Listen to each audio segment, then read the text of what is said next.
High views. Cinema వాళ్ళు ఎలా ఉంటాయంటే వాళ్ళు కొన్ని సందర్భాలను అనుకుంటూ కొన్ని కామెంట్స్ చేస్తారు. ఆ తర్వాత మరలా దానికి రిప్లై ఇవ్వటమో లేదంటే దాన్ని ఖండించడమో చేస్తూ ఆ తర్వాత తను కూడా ఫంక్షన్లో కలిసారు, మళ్ళీ చాలా క్లోజ్గా మూవ్ అవుతారు. ఏకైనా అది అయిపోయిందా మరలా తిట్టుకోవటమో కొట్టుకోవడం సీన్ ఉండదు, కానీ మరలా తిట్టుకోవడం పోస్టులు లైక్ ఈ హేడావిడి, మళ్ళీ ఇంటర్వ్యూలో ఒకరి మీద ఒకరు దుమ్మెత్తి కూర్చొని రకరకాలు నడుస్తుంది. ఇలా ఇప్పుడు చోటా నాయుడు అండ్ ఈయన హరీష్ శంకర్, ఇప్పుడు హరీష్ శంకర్ వచ్చేసి ఉస్తాద్ భగత్ సింగ్ తర్వాత మిస్టర్ బచ్చన్ సినిమాలతో మంచి జోష్ మీద ఉన్నాడు.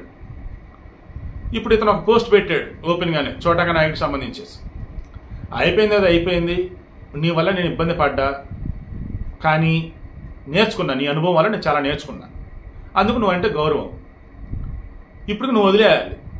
ఇంకా నేనేదో నిన్ను ఇబ్బంది పెట్టాను, నేనేదో నిన్ను ఆ రోజు ఆ సినిమా విషయంలో రామయ్య వస్తావయ్య సినిమా విషయంలో అసలు సినిమా బాగా రాకుండా కారణం అన్నట్టు, నువ్వు మంచి చెప్తా నువ్వు వినట్టు, నువ్వు అలా కనుక ఇంకా మాట్లాడుకుంటూ ఉంటే దా ఎక్కడికి వస్తావురా, ఎనీ సెంటర్ డిబేట్కి నేను రెడీ, ఐఎమ్ వెయిటింగ్ అన్నట్టుగా పోస్ట్ పెట్టాడు.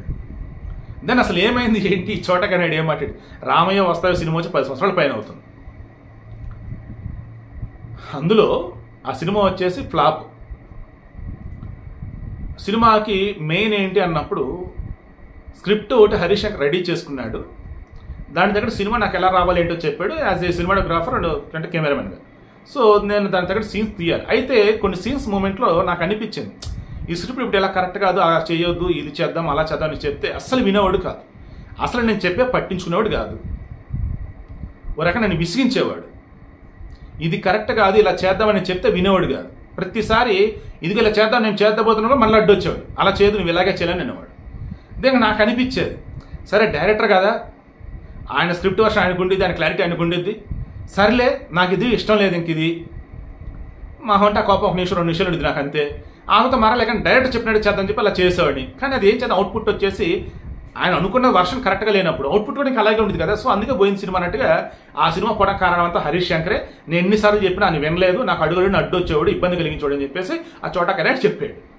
అది ఇప్పుడు హరీష్ శంకర్ కాలిందనమాట. ఎందుకంటే నువ్వు ఆ సినిమా అయిపోయిన తర్వాత ఒక 10 ఇంటర్వ్యూలు ఇచ్చి ఉంటావు, నేను ఒక 100 ఇంటర్వ్యూలు ఇచ్చి ఉంటా, నేను ఎక్కడ నీ గురించి తప్పుగా మాట్లాడలేదు, బట్ నువ్వు ఛాన్స్ దొరికినప్పుడు నా గురించి నెగిటివ్గా అంటూ ఉన్నావు. ఇది నేను ఊరుకున్న నా అభిమానులు నా చుట్టుపక్కల ఉన్నటువంటి నా శ్రేయలు ఊరుకోవట్లా.